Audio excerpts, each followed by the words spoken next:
देखिए ऐसा है, अब कार्यक्रम अब ख़त्म हो गया, कार्यक्रम का समापन हो गया और संतों के प्रोग्राम में मैं समझता हूँ निमंत्रण की ज़रूरत नहीं होती, लेकिन मुझे इस प्रोग्राम का निमंत्रण नहीं मिला। एक रोहतक के सांसद हैं, रोहतक वरिष्ठ नेता हैं, 4 बार के सांसद हैं, उनका नाम भी ना ले स्टेज से और उनका निमंत्रण भी ना। देखिए ये बात तो मैं तो क्या बता सकता हूँ, तो सरकार बताएगी या तो मुख्यमंत्री बताएंगे। अगर बरादरी की आवाज़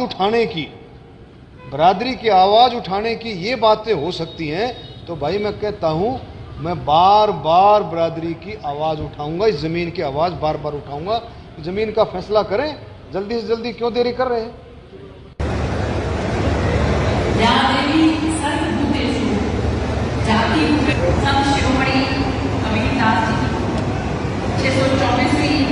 राज्य स्तरीय जयंती है। पूरे हरियाणा को जो एक बालक की तरह संभाल रहे हैं। आपको निमंत्रण मिला था? देखिए ऐसा है, अब कार्यक्रम अब ख़त्म हो गया, कार्यक्रम का समापन हो गया और संतों के प्रोग्राम में मैं समझता हूँ निमंत्रण की ज़रूरत नहीं होती, लेकिन मुझे इस प्रोग्राम का निमंत्रण नहीं मिला और बतौर सांसद के, लेकिन बतौर सत्संगी के, बतौर कबीर पंथी के वो निमंत्रण की कोई किसी को ज़रूरत नहीं होती। मैं आने के बाद जो है स्टेज पर भी गया, लेकिन जब वहाँ से आया मैं नीचे तो आप लोगों ने बताया कि सबकी कुर्सियों पर नाम लिखा, नाम से प्रेस के भाई सारे पहले मेरे आने से पहले मुआयना करके आए होंगे, उसमें मेरी कुर्सी नहीं थी तो मैंने उचित समझा, लोगों से मिल करके मैंने उचित समझा, मैं लोगों के बीच में ही, जिन लोगों ने मुझे सांसद बना करके भेजा है, 36 बरादरी ने मुझे सांसद बना करके भेजा है।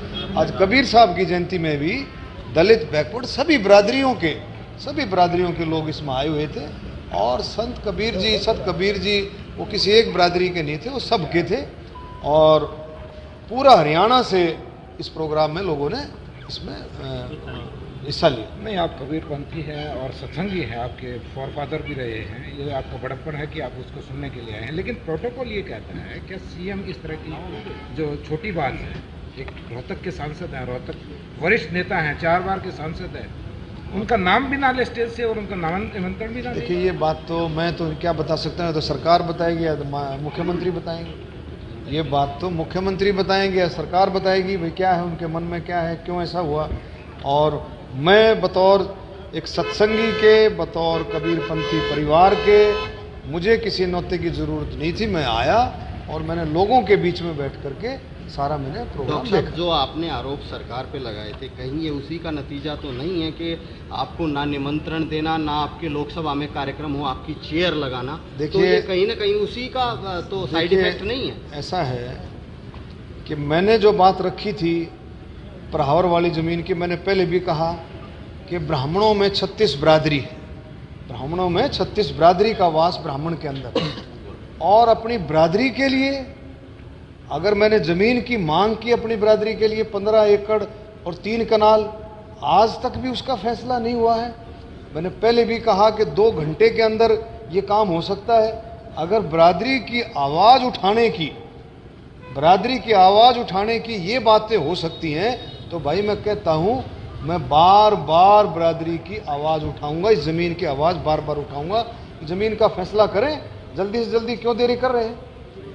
मुख्यमंत्री का बहुत बड़ा कद होता है, ग्रीमा में प्रतिष्ठा पद है, ये कहीं न कहीं ये छोटी हरकत नहीं मानते हैं आप? देखिए मैं आज प्रोग्राम जो है, संत कबीर साहब जो बहुत बड़े, मैं कहता हूँ एक परमपिता परमात्मा मालिक का रूप थे, उनको मैं मानता हूँ। मेरे दादाजी संत पंडित जानकी प्रसाद जी कबीरपंथी थे, मेरे पिताजी, और मेरे में भी वही बातें हैं और उनके जो वाणियाँ हैं उनका हम अनुसरण करते हैं। और उन वाणियों में सबसे बड़ी बात आती है घमंड जो है। कबीर साहब ने कहा भी इंसान को घमंड नहीं करना चाहिए, इंसान को जाति पाति नहीं करनी चाहिए। तो ये सारी बातें, जो इंसान घमंड की बात करता है, जिस इंसान के अंदर इंसानियत की बात ना हो करके घमंड की बात है, उसकी मैं क्या। 2 बातें हैं, क्या इससे आहत हुए हैं आप? और दूसरी बात ये, संत दिमाग से काम नहीं करते? देखो ऐसा है, संतों की संतों के परिवार में जन्म हुआ है।